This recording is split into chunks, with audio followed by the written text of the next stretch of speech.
he has he has almost the entire alphabet behind his name. I was too old to study that much, so I was like, no, I'm done. I'll just keep working. But he's been a tremendous asset to Academy Financial. Um, just brief history. I mentioned earlier, I started working with the MRTA back about 30 plus years ago with Rodney McRae. I believe that at that point, Dr. Edna Mae Merson, who was actually one of my very first clients, who I managed a lot of her retirement assets for. So I've been, doing this with the MRSPA now, obviously for many years, providing some of the ancillary benefits.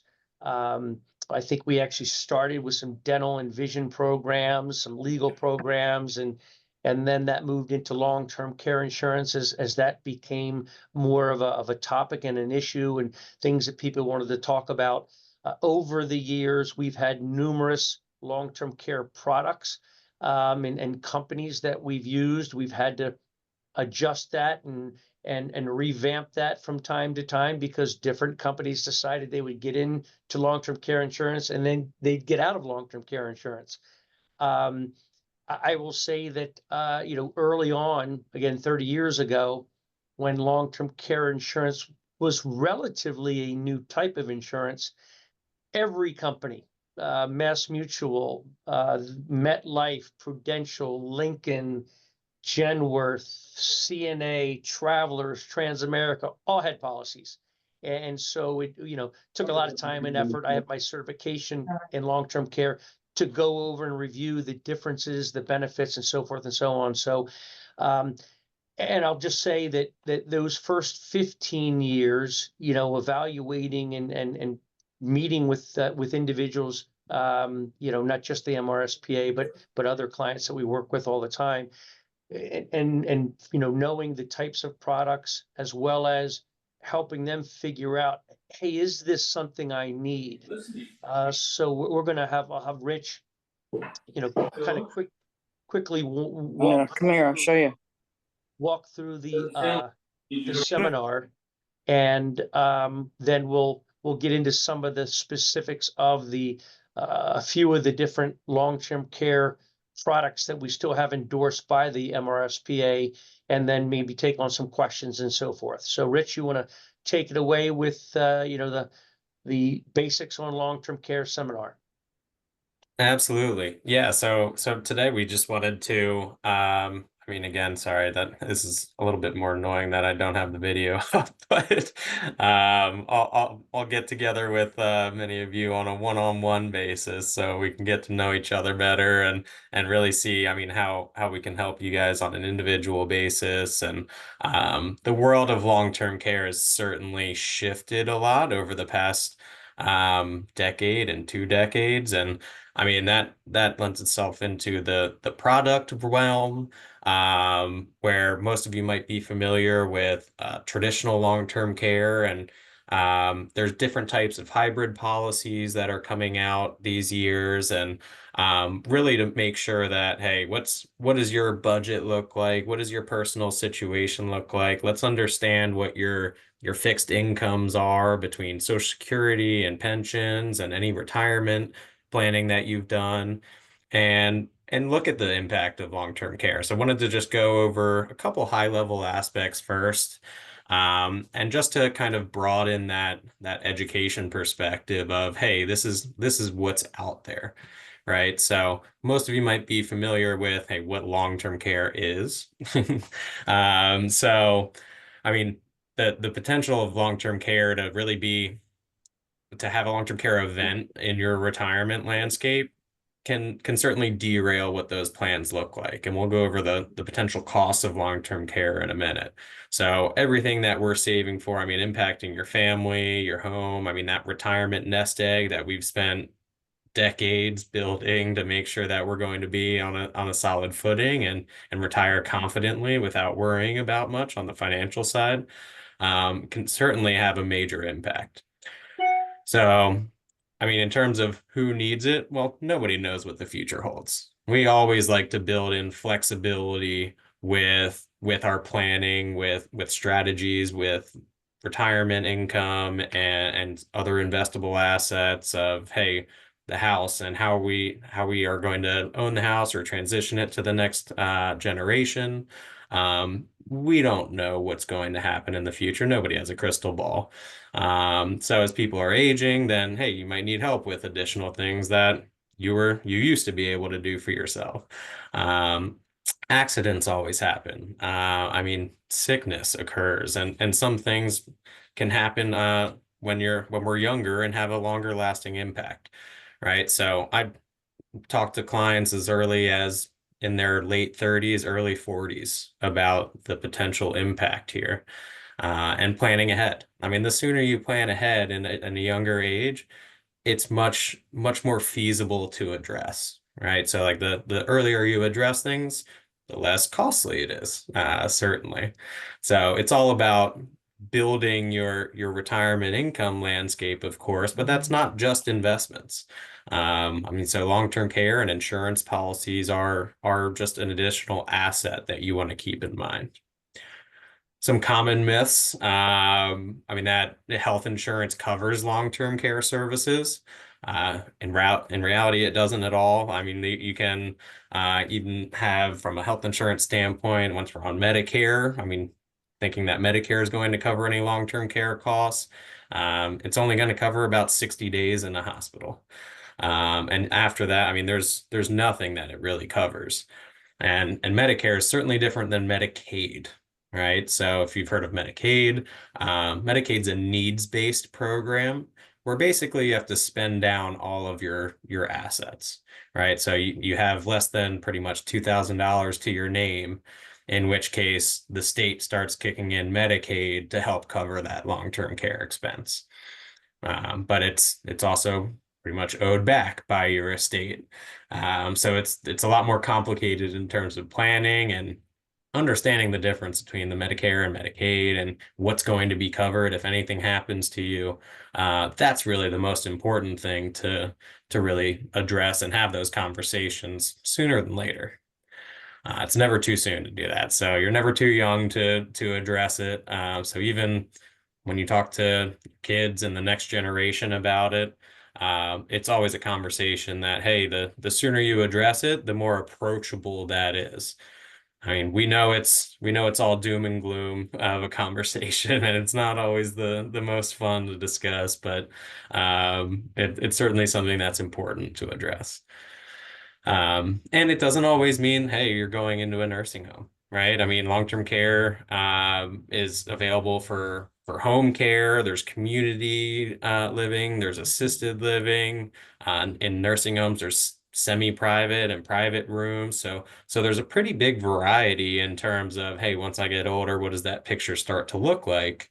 That these become flexible. And just for a kind of quick guide of the cost of care right now, then this is, I mean, really a year ago's numbers, but home health care, if you want to have like a personal aide, is around 70,000 a year. Assisted living tends to be a little bit on the more cost conscious side. And I mean, there's not necessarily a certain age that you need to qualify, but once you start getting towards those retirement years, assisted living is one of the more approachable ones, around 65,000 a year. Then in the nursing home, whether it's semi-private or private, I mean, we're looking at 100 to 115, 20,000 a year, depending on kind of your county and your preferences. And especially, I mean, on the preference side of things, the long-term care facilities that are Medicaid driven, if that's one aspect of, hey, we want to self-insure or we might be dealing with Medicaid, then they're different facilities than ones that you're paying 120,000 a year for. So that's always worth, I mean, understanding a little bit about where you live, especially if you want to stay in that area as you get older. And just understanding the costs of care associated. And keep in mind that obviously that these are national numbers, you know, as I'm sure most of, or if not all of you are aware, here in the Mid-Atlantic, you're going to have much higher costs for that type of care, Rich and I do a lot of work up at a big museum in Manhattan, on a weekly basis. I just happened to be talking to a client last week about long-term care protection. The average cost in Manhattan for long-term care insurance, $496 per day. So it varies greatly. And right here in the Mid-Atlantic and in Maryland, depending on whether you're on the Eastern Shore or Western Maryland or right in around the Baltimore metropolitan area, there's going to be a big difference in cost from the location to location. Absolutely. Exactly. And that's where not even by state, by county, right? So that's something important that we'll want to take a look at as we start planning. And I mean, how we're going to address that is looking at what does your Social Security income look like, whether it's single or joint. If you have any pensions, obviously, that's one major benefit. Keep in mind the taxability of your income in retirement, right? Social Security is tax advantaged, and some of that's tax free. But retirement income, those pensions, that's all taxable income, right? So we're really looking at net after tax income as we start to take a look at these potential expenses. So a long-term care insurance policy, that's one of the greatest benefits as we take a look at, hey, what are these fixed incomes and how is this being taxed as income? What is that gap, right? If we have 6,000 a month of income from pension and Social Security, then hey, we might need to partially insure for a long-term care event, right? We don't need to go out and get a $10,000 a month income policy because that would be probably pretty expensive. We want to partially insure for that gap, right? So probably in that 3 to 4 to 5,000 a month monthly income that's tax free from these long-term care insurance policies. That's one of the bigger benefits when we're looking at numbers that these are going to be tax-free income. Right. So if we don't, I mean, obviously, without planning, the plan really is self-insuring. So we want to take a look at, all right, great. If we don't need a policy, then what does it look like for my investments, right? If I have additional retirement dollars in addition to pensions or just non-retirement investments that we just get taxed on capital gains, then how long can we sustain a long-term care event, right? So that, yes, we're going to have additional risks of withdrawal, like liquidating risk, depending where we are in the market.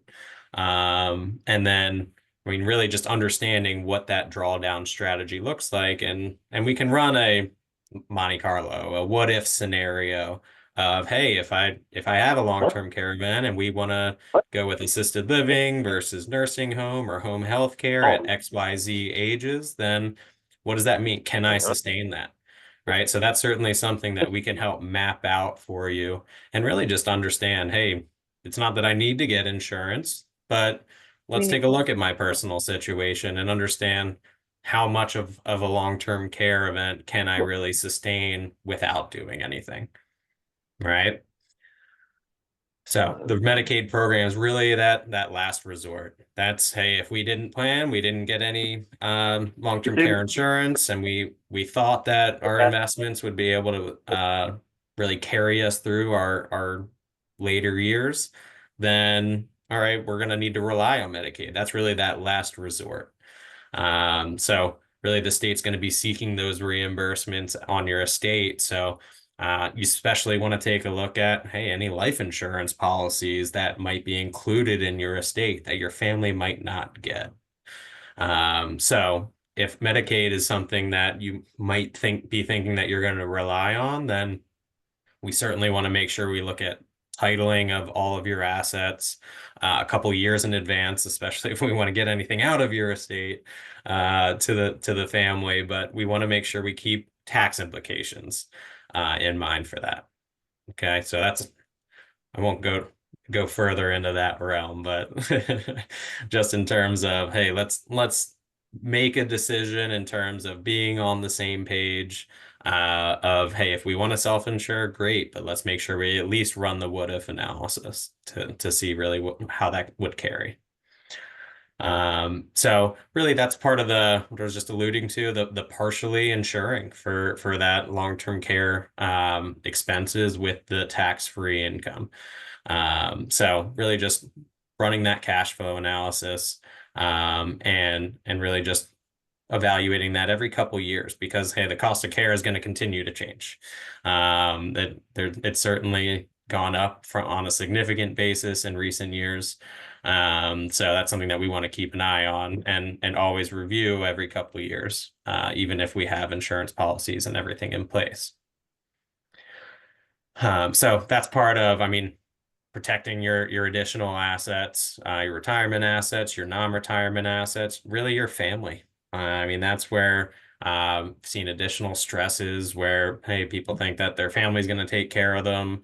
Well, that sounds great in the years until they're doing it, and then it creates a little bit of additional stresses for the years of while it's happening. But if there's at least home health care in place, then that helps to alleviate a lot of stress on family members.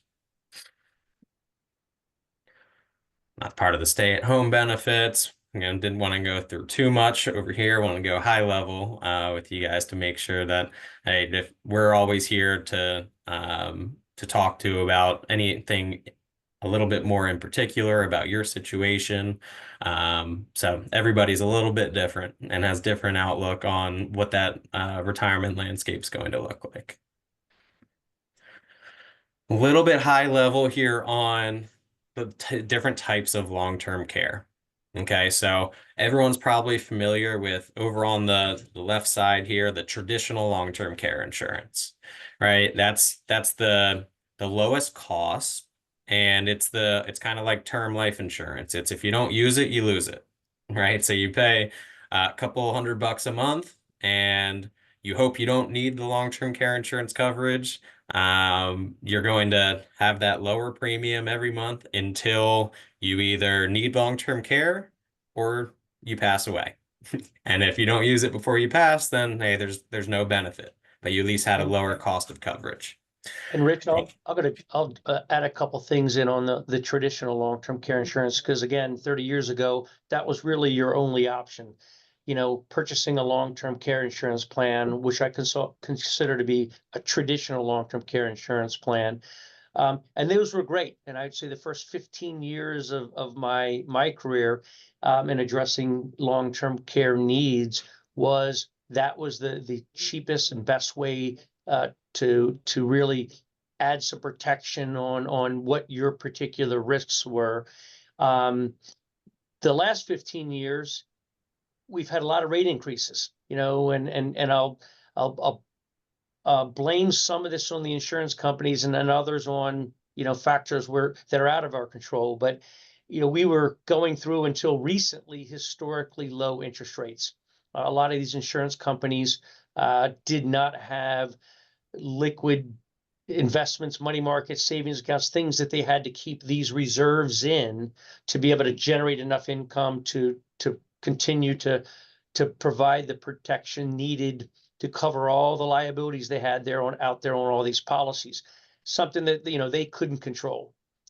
What they could control was their actuaries, and it wasn't just one company or two companies, it was all the companies that, you know, their premium structure was based on a lot of different factors. It's obviously based on your age, it's based on the medical underwriting and your health. It's based on the amount of benefits that you're applying for. But one of the bigger behind the scenes numbers was lapse ratio, and the actuaries industry wide of these companies had assumed that there would be a 5 to 6% lapse ratio year to year in long-term care insurance policies. There was less than a 1% lapse ratio. And as I told clients when meeting with them individually, you know, don't take this out if you're going to lapse it down the road. You know, because you're more likely every year that we're alive a little bit longer and a little bit older to increase the percentages of potentially using it. And so, that was one that I really do kind of blame the industry, long-term care industry and the insurance companies on. You guys really missed the mark there. And nor would I, again, like I said, encourage a client to lapse a policy or even take one out, if they had thoughts of 5 or 10 years down the road, lapsing it. But that's one of the negatives I will tell you in recent years, is that these traditional policies, many of them that were purchased 20, 30 years ago, 15 years ago, that have had continual rate increases year after year. Rich, you want to get into the hybrid policies? You want me to jump on that? Yeah, no, exactly. So then, I mean, as we kind of got through the millennium and things started to change, people started to realize, all right, well, if I don't use it, I lose it. So there's got to be something else in place that if I'm going to put dollars into these things, then I want to get some benefit out of them, even if I don't use long-term care. So really what's formed was this hybrid life insurance policy where, hey, I'm going to put dollars into this insurance policy and I'm going to get my money back in one way or another, either through a death benefit or through long-term care insurance, right? So that, from a high level perspective, that's where, hey, we are going to get our money back no matter what. Now, premiums tend to be a little bit higher, but no matter what, you're at least getting your dollars back out of it, right? So it's a difference between cash flow and a more suitable asset that we're going to have a much better ROI on. Right. And then they started to play within the insurance world as the long-term care industry changed a lot over the last 2 decades. They started adding riders onto the other insurance policies, right? So life insurance that now has a long-term care rider. So basically, it's a much more substantial life insurance policy, but now you can start taking in advance of that death benefit if you need it for long-term care. Right? So that's more life insurance driven, or even with annuities. Annuities have a long-term care rider that, hey, yeah, we can use it as income for our retirement income plan, but now we might get a little bit of extra income if we qualify for long-term care. Right? So the initial hybrid policies are really geared a lot more towards long-term care income. So there's different companies and different utilizations that, hey, if I'm going to put dollars into it, I want it geared heavier towards long-term care income or a death benefit or a retirement income, right? So we have a lot more tools in our kind of toolbox that we're able to really customize the long-term care plan where, hey, it's not just pure traditional long-term care insurance that we're outsourcing. It's now a combination of how we're able to layer things in that retirement income plan and make sure that we always get a benefit out of it, right? So a brief overview. And Joe, Rich, you can go ahead before on you, the traditional side here, and then yeah, I'll jump into an example of the hybrid policy. if you will, just go back for just a minute. I'm going to just add a couple things on this with regards to, again, I kind of hit on some of the negatives of the traditional lately with those rate increases. With these hybrid policies, really what you're doing when the life insurance is you're lowering the life insurance benefit as low as possible in order to create long-term care extension of benefits or convalescent care riders, long-term care riders. Some of the benefits of those policies are that, if it's a single pay, it could be a $50,000 or $100,000, where it's a little bit more self-insuring. You're either going to continue to live healthy, you're going to have a long-term care need, and eventually we're going to die. The death benefit ensures on those types of policies that, hey, if I reallocate this $100,000 or $50,000 of money I have in a money market, not earning a whole lot, and I can bring it over here and I can earn 4% on it. And that 4% of the 50,000 really pays for the long-term care.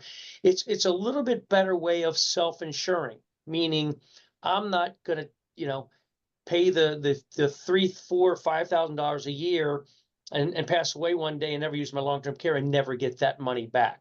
So again, some advantages to those types of policies. They're not all just single pay. Some are 5 pay, 7 pay, 10-year pay. But what I do like about them as well is that once you've made that payment, there is not going to be an increase in your premium. You know, if you've paid over 5 years and that's done, they can't increase it. If you had a single pay, that can't be increased like a lot of your traditional long-term care insurance policies.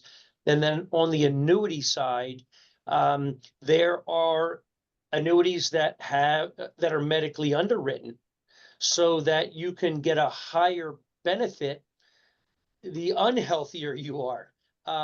So there are different ways, and we can use in nowadays, even again, these are a little bit less away from the pure buying insurance than it is somewhat self-insuring, reallocating some of your assets. Many of the annuity programs out there today have what are called living benefit riders, lifetime annual guarantees.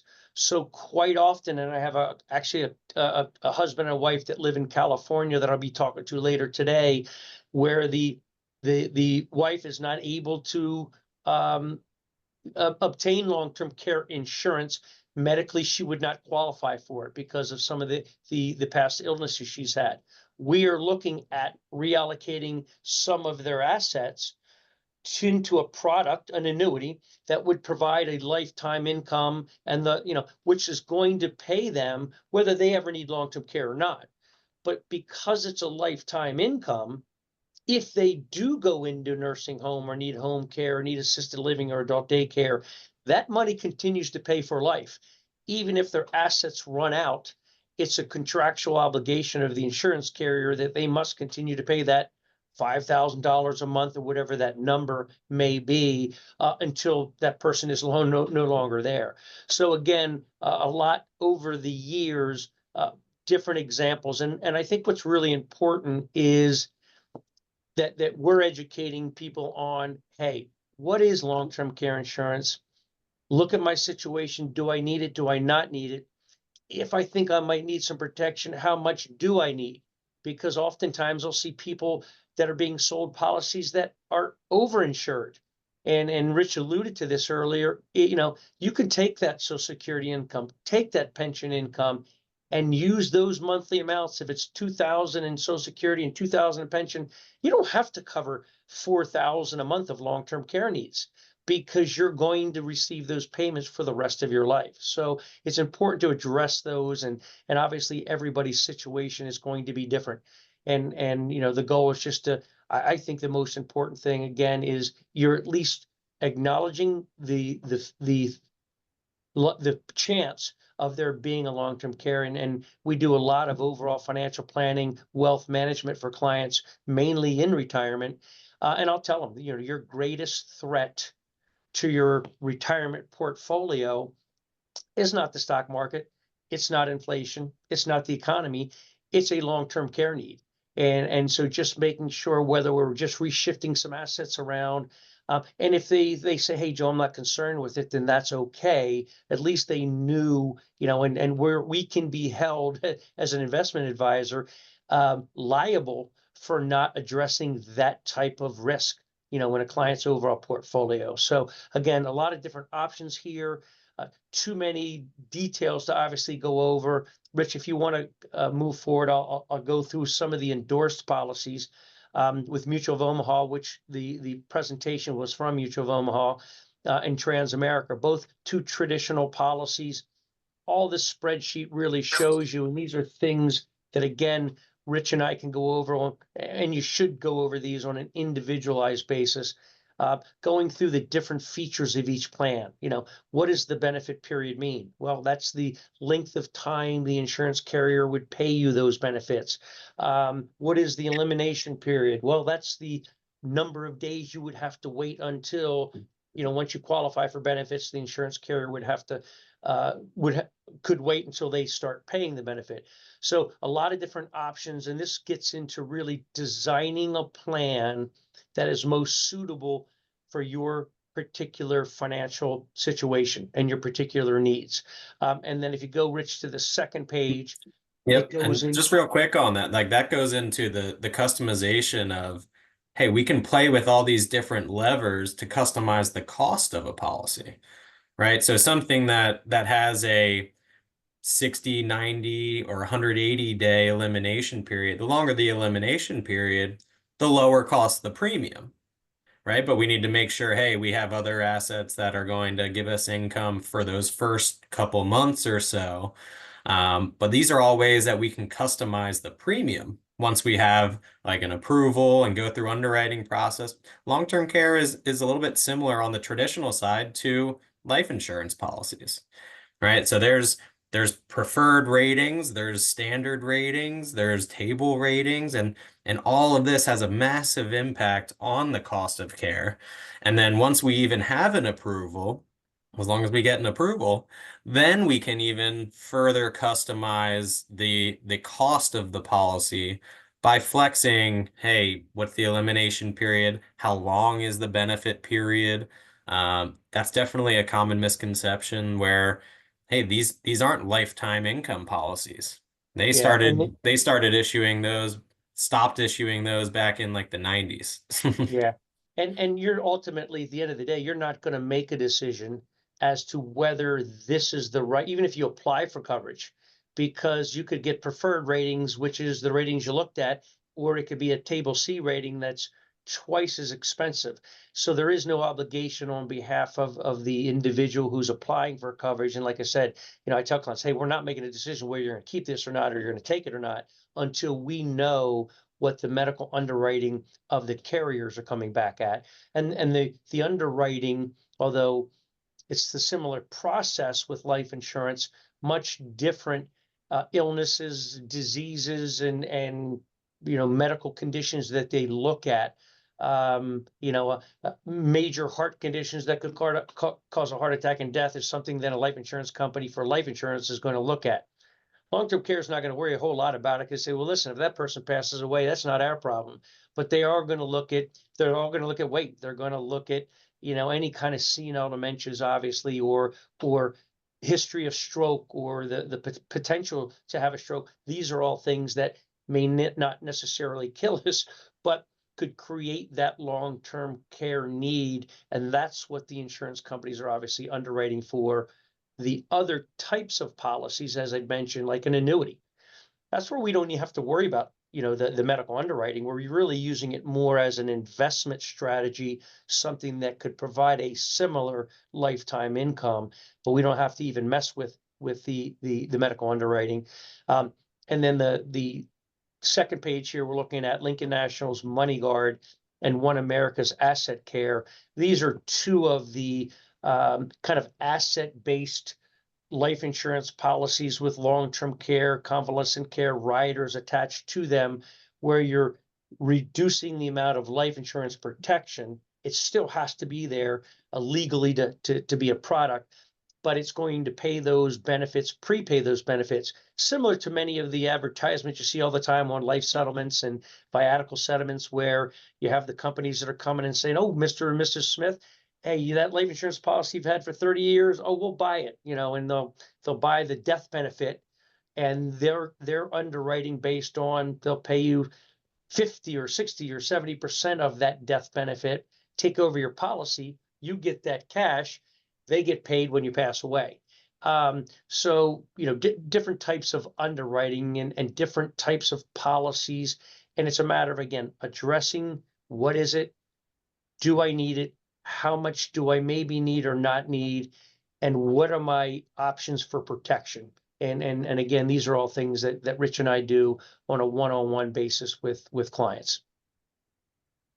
And certainly just to take that high level one step further on like that Lincoln Money Guard side, it's about an additional asset, right? So, I mean, if we have cash sitting in a bank account, and let's say we have $50,000 in there that we wanted to gear towards long-term care, Well, we can really just shift that to this type of long-term care policy, like a single premium up front, and now that 50,000 might turn into a $70,000 death benefit, but $200,000 of long-term care income if we qualify. Right. So there's more flexible aspects where, hey, how it works is, hey, you get a policy, then you either need long-term care or you don't need long-term care and there's a death benefit. Right. So you can have flexible premiums up to 10 years because I'm a much bigger fan of this because hey, no matter what, I get my money back at least, right? Versus traditional long-term care. So if that's in the budget or if there's cash sitting in the bank account that, hey, I was gearing this towards long-term care anyway, then this really just maximizes your ROI, your return on investment on that cash, and really helps protect you on a much larger basis. Right. So this says turning $10,000 into $460,000 of long-term care income, or we get $100,000 of a death benefit back. Like we at least get our money back. Right. The fail safe becomes, hey, if you just want your cash back, which, hey, if we're putting dollars into this, we probably don't want to rely on taking the cash back. But hey, you take a 30% haircut on that. There's a 70% return of premium if you just want your cash back. Right. Otherwise, we're really gearing these dollars to wait until a long-term care or the death benefit would kick in.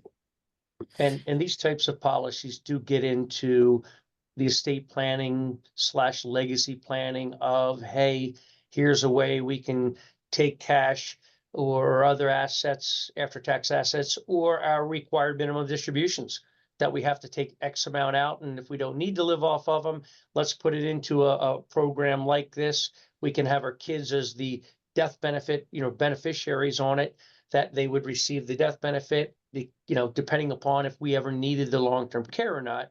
So it's a way to protect the individual or individuals, as well as, hey, not knowing when we're going to pass, and maybe there's still some death benefits left over that would be passed on to the next generation. So again, a different option, but plenty of tools here to be able to look at, understand, and that's part of really all we wanted to do today was, higher level of where is long-term care planning, in today's world? What are our options? Who are the players and the companies?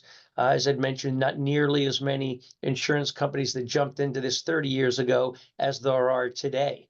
Very similar to health insurance. When you look at your health insurance options, obviously a lot fewer health insurance companies that are out there providing health insurance today.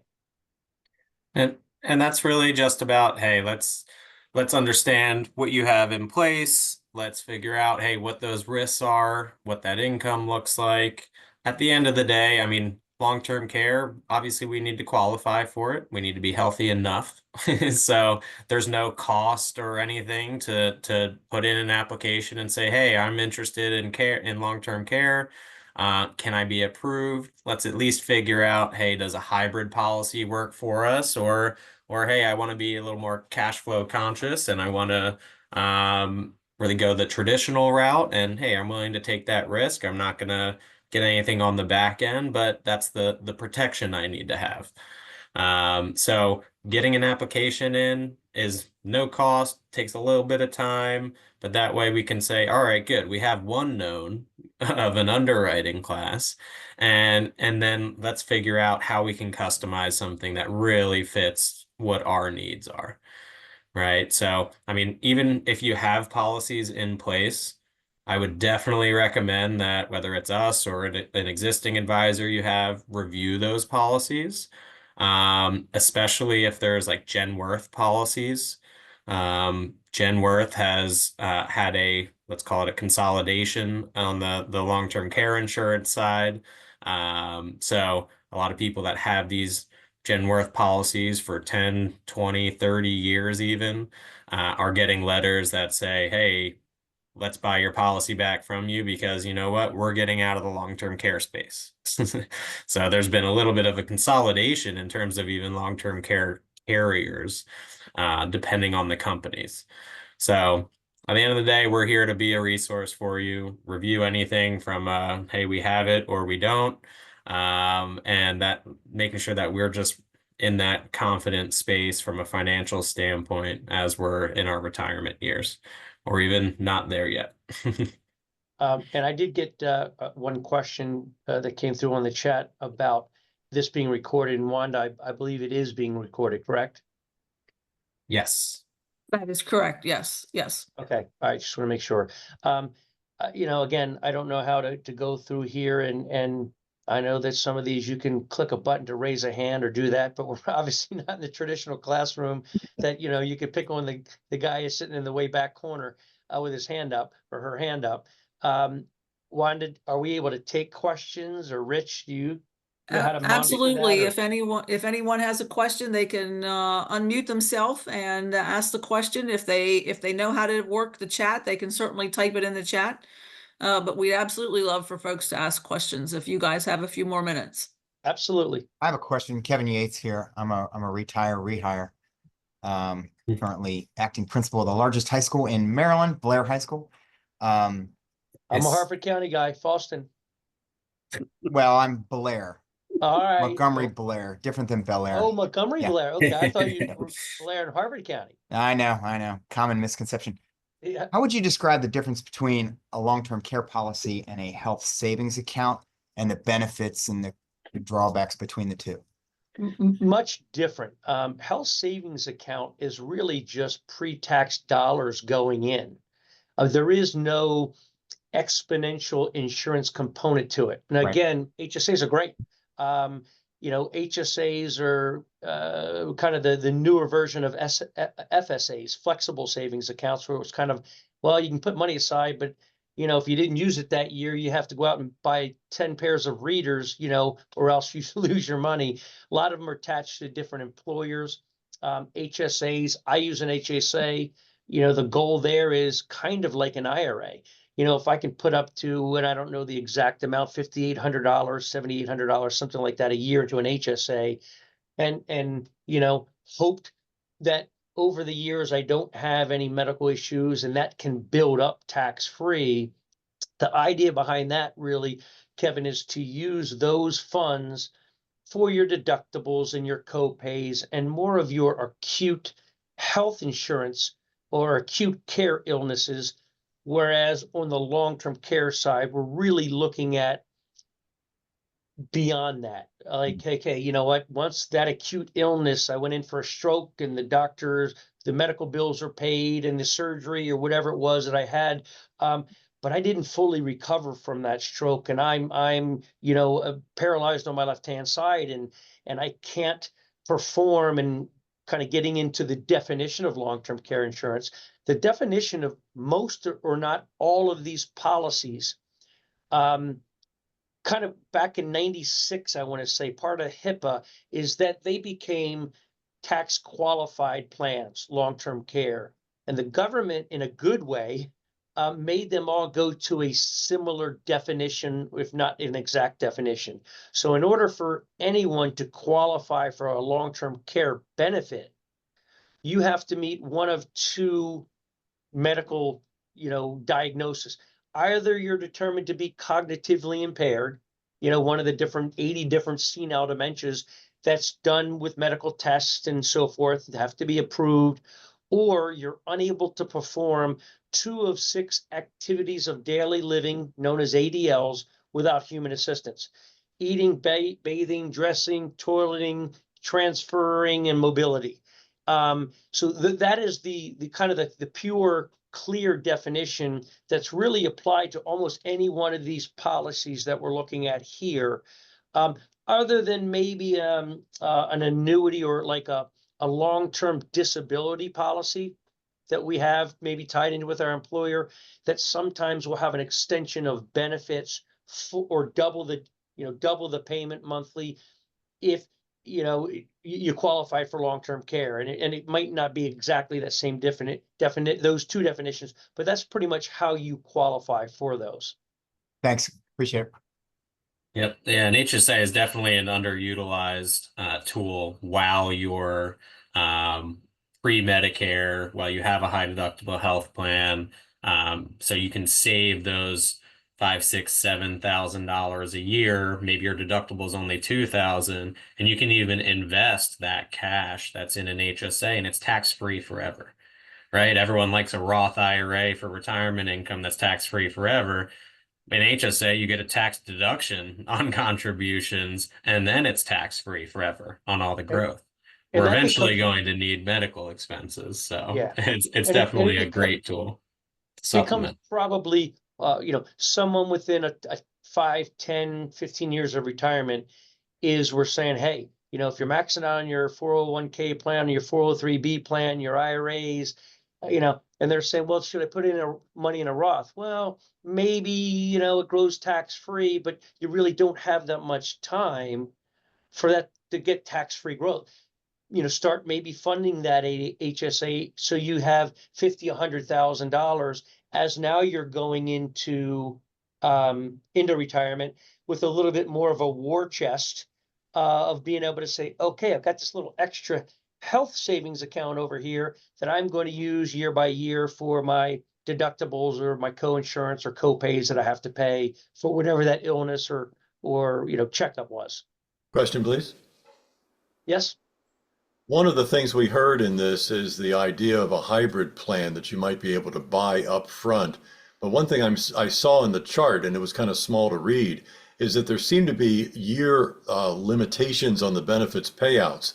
We're thinking of a neighbor who had advanced dementia for like 15 years. Is there any kind of a policy that you can buy up front that would extend out the number of years it takes to provide coverage? As far as a lifetime benefit, Yes. the lifetime cover, yeah. And a lot of the companies, as Rich mentioned earlier, have moved away. I'd have to be honest to look a little bit closer at some of these companies to do some research to see, hey, are there still some of those single pay, some of those 5, 10-year pay policies that would still offer that lifetime benefit? A lot of them got away from it just because of the liability, of them having to pay for a lifetime. Yeah, so really, I mean, as we take a look at it, they have certain number of years on here, but your benefit pool, let's say you take 50,000 of cash from an account and you're putting it into this paid up initial one-time premium policy, and it gives you 300,000 of coverage. The number of years you choose is really based on, I mean, what you want that monthly income to be, right? So you can customize what that daily monthly income is. And your benefit pool, if you use a little bit less, it's going to actually extend the number of years, right? So no matter what, you're going to get your benefit pool amount. So that's what we really want to customize is, all right, where's that sweet spot of monthly income and duration of how many years for the amount of premium we want to put in, right? So there isn't really going to be again, the lifetime income is kind of the days past. But if we want to take this 50,000 where, hey, right now it would last us half a year for many types of care. But we can structure it a way that, hey, if the need is 3,000 a month based on our like fixed income and what the potential care is, hey, how long can that 3,000 a month really be extended? And it might be 4 or 5 years. And that's all tax-free income. One follow-up, this is kind of a juggling act, I realize, the benefits trade-off, but there also has to be some inflation protection calculated in there. Do the providers include that factor? Absolutely. Great question, because you can choose no inflation protection. Let's say if we're older, let's say if we're 70 to 73 already, we might choose no inflation protection because it's a much higher dollar amount per month and total benefit amount.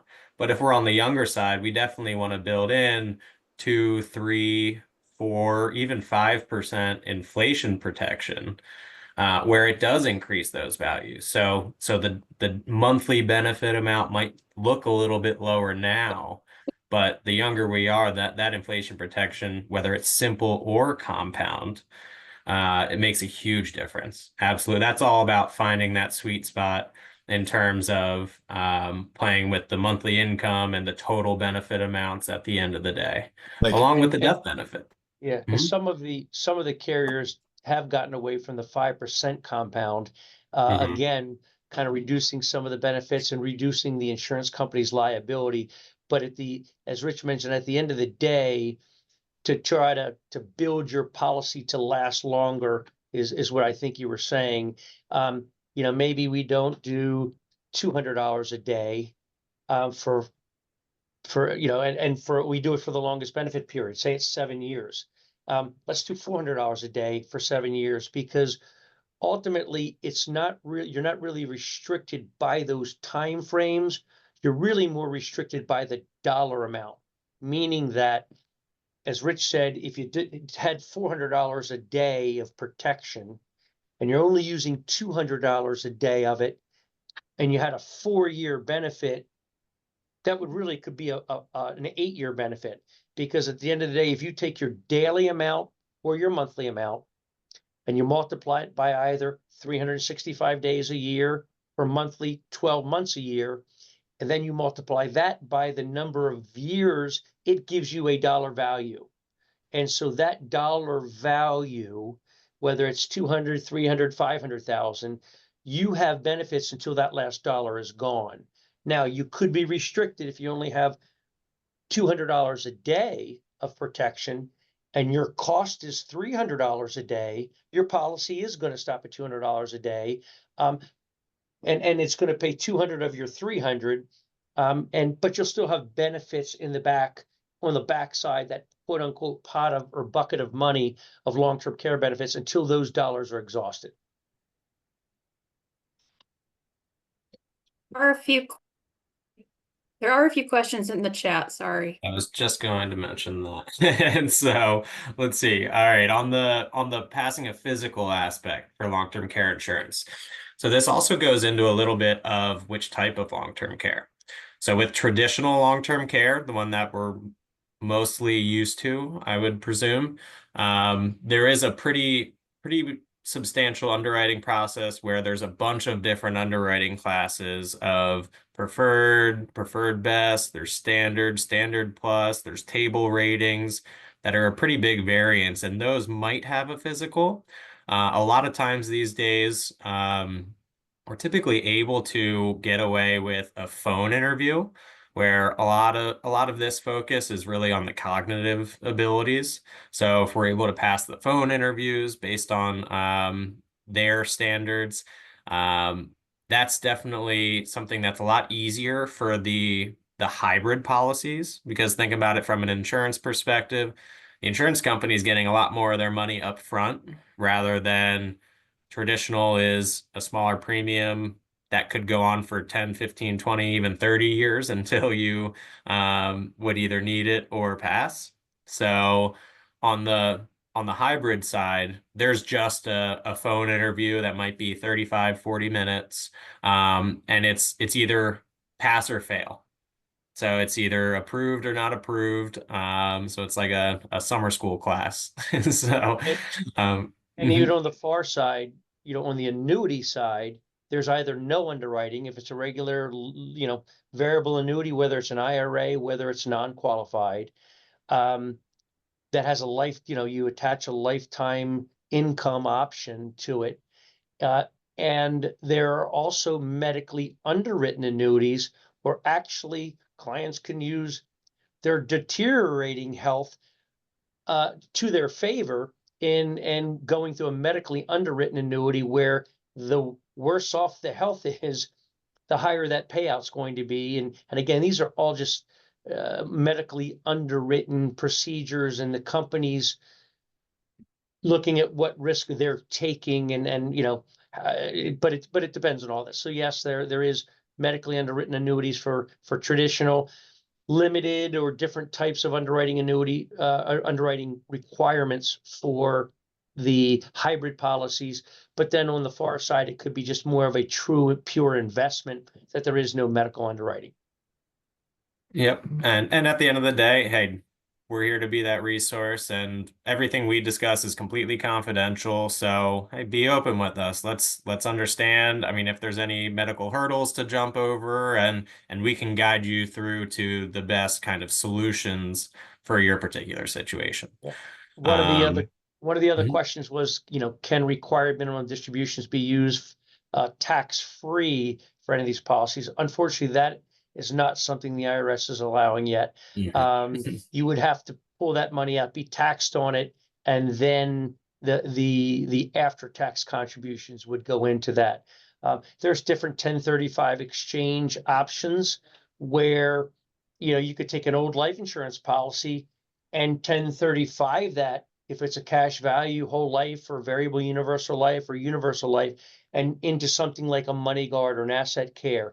So if it's been growing tax deferred, which is one of the benefits of a cash value life insurance policy, and you've didn't realize, but you got $50,000 sitting there, rather than have to take the $50,000 out, be taxed on it, and then put it into a money guard or an asset care, you do have the ability to do a life insurance to life insurance 1035 exchange. So that Yeah, would be one way. even on the annuity side, that's a great point, because hey, that's part of early in life building different types of assets. So these insurance types of assets, even annuities or permanent life insurance policies that have these cash values, hey, they're good, and they're taking care of the solutions that we want them to during that time. Then when we get to retirement age, we might not value the death benefit as much, right? We might want it for family planning, but hey, if I can turn this $100,000 life insurance policy that has 50,000 of cash value into a 300,000 tax-free long-term care income policy that still has 70,000 of a death benefit, well, that's much more suited to our needs now, right? So just because something was suited at the time for our needs, things change, life changes. So repurposing certain things is certainly something that we can help with, and is a huge value for some of these types of policies. Last couple questions. One mentioned having an HSA at their employer, and is an HSA. I'm assuming they meant FSA. At the FSA. employer, which is a flexible savings account, and yes, a flexible savings account was an earlier on where you could put some premiums pre-taxed, but you did have to, maybe $2,000 a year. You had to use those towards medical expenses, qualifying medical expenses in that year. An HSA, health savings account, not flexible spending account, different in that the way they're structured, they can roll over from year to year, and the goal is to put money in those, let them grow or be there, maybe during the last 10 years of your working lifetime. And as we get in transition into retirement, have a little bucket or war chest of, tax-free withdrawals we could take in order to pay for the deductibles and co-insurances. And then we had a question about charging for consultations. No, we do not charge any consultation fee to discuss your particular situation with regards to long-term care insurance or looking at your overall financial picture. We do charge financial planning fees if someone comes to us or says, hey, I want you guys to build and create a big comprehensive financial plan or estate plan for me. That's something that would be a fee oriented, but any of this just looking over our financial situation or helping me determine whether or not I need long-term care, there are no consultation fees for that. I actually got a private message, and they wanted to know, how do we schedule a consultation with you guys? I'm assuming we can, it looks like your email addresses are up there. I'm assuming they can contact you that way. That's fine. Probably the easiest way is either or both emails, send them just a quick note to us to give you a call, or and we can have a phone conversation. Say that again. Yep, and just include your availability, and for example, just let us know, hey, these days are good for us next week, and we'd love to just jump on a call or a Zoom and hopefully I'll have my video working by that time, and we're happy And to we jump on. still even do in-person meetings. Mm-hmm. Which has become a thing of the past. Is, we know everybody through the computer now or our phones. Anything else? Well, And if not, okay, in closing, let me say, to all of the people who have tuned in, I am Phyllis Cherry, chairperson of the Consumer Education Committee, and it is our mission to provide you as our members all the information that we can about various topics. So please, if you can think of other topics you'd like us to cover in webinars, please let us know. And on behalf of the committee, thank you, gentlemen, for opening up so many options. I think I can speak personally that I didn't know that there were so many choices to select. So again, thank you, and thank you everyone who tuned in. thank you guys for having us. It was our pleasure and to have the opportunity to speak to everyone today. I did get one last question on what happens if you're in a nursing home and you run out of assets and run out of money. Typically, and it's typically a state law, but if there are insurance, nursing homes that only accept private pay, and they make sure you have enough assets or income and or insurance protection to be able to enter into that. If you enter in as a private pay and run out of money, I'm pretty sure I'll have to go back and look at my law. I'm not going to pretend to be an attorney right now. However, they cannot, and you went on to Medicaid, for example, they cannot force you out of the nursing home, even if they're not a Medicaid they don't accept Medicaid initially. I can tell you, and my grandmother went through it at Glen Meadows here I'm in Lutherville, but she was a little bit north in Baldwin, where she did run out of assets. She did go into Medicaid. And so, that's kind of the answer. And unless I can come back with something that has changed over the years, but you can go in as a private pay. They can't boot you out onto the street if you run out of assets. They might be moving you to a different wing that is more geared towards Medicaid residents, though. So that's certainly something that we'll want to map out. But yeah, they don't necessarily throw you on the street, but it might be a little bit of a change of scenery. I'll put it that way. I can comment on that from the viewpoint of working with various less expensive nursing homes in Anne Arundel County. And I asked that question and they said, oh, we moved them to a less expensive facility in Baltimore City. Ah. Oh. Yeah. Oh, that's interesting. Yes. So again, thank you for all of the information and happy Thanksgiving to everyone. Yes, happy Thanksgiving to everyone. Hope all is well. Everyone stays healthy and happy, and looking forward to the holiday season right around the corner. Absolutely. Thank you, everyone.